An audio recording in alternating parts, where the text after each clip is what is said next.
தற்போது கிடைத்திருக்கும் முக்கிய செய்தியாக பார்த்து வருகிறோம். தாவேக எம்எல்ஏவிடம் பேரம் பேசிய வழக்கு தொடர்பாக செந்தில் பாலாஜி மற்றும் அவரது சகோதரர் இன்று நீதிமன்றத்தில் உத்தரவாதம் அளிக்க உள்ளதாக தகவல்கள் வெளியாகியிருக்கின்றன.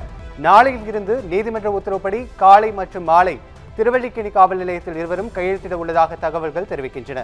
இது குறித்த கூடுதல் விவரங்களை வழங்குவதற்காக எமது செய்தியாளர் சுப்பிரமணியன் இணைப்பில் இணைகிறார்.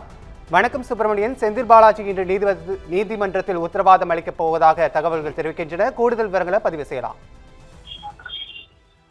தாவேக எம்எல்ஏவிடம் பேரம் பேசிய வழக்கு தொடர்பாக இதுவரை 14 பேர் கைது செய்யப்பட்டிருக்கிறார்கள். இந்த வழக்கில் முன்னாள் அமைச்சர் செந்தில் பாலாஜி மற்றும் அவரது சகோதரர் அசோக் குமார் ஆகியோர் சொன்னதின் பேரில் தான் இந்த பேரம் பேசப்பட்டதாக கைதானவர்கள் வாக்குமூலம் அளித்திருந்தனர். அதன் அடிப்படையில் முன்னாள் அமைச்சர் செந்தில் பாலாஜி மற்றும் அவர் சகோதரர் அசோக் குமாரிடம் விசாரணை நடத்த போலீசார் திட்டமிட்டு சம்மன் அனுப்பியிருந்தனர். ஆனால் சம்மன் படி அவர்கள் விசாரணைக்கு ஆஜராகவில்லை. அது மட்டுமல்லாமல் முன்ஜாமீன் கோரியும் நீதிமன்றத்தில் மனு தாக்கல் செய்தனர். நிபந்தனை அடிப்படையில் அவர்களுக்கு முன்ஜாமீன் என்பது வழங்கப்பட்டது.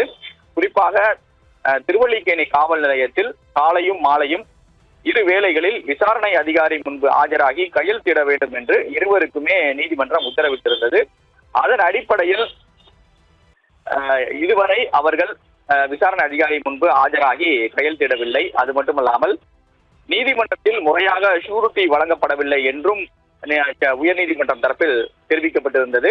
இந்த நிலையில் தான் இன்று செந்தில் பாலாஜி மற்றும் அவரது சகோதரர் இருவருமே நீதிமன்றத்தில் ஆஜராகி ஷூரிட்டி வழங்க இருப்பதாக தெரிய வந்திருக்கிறது.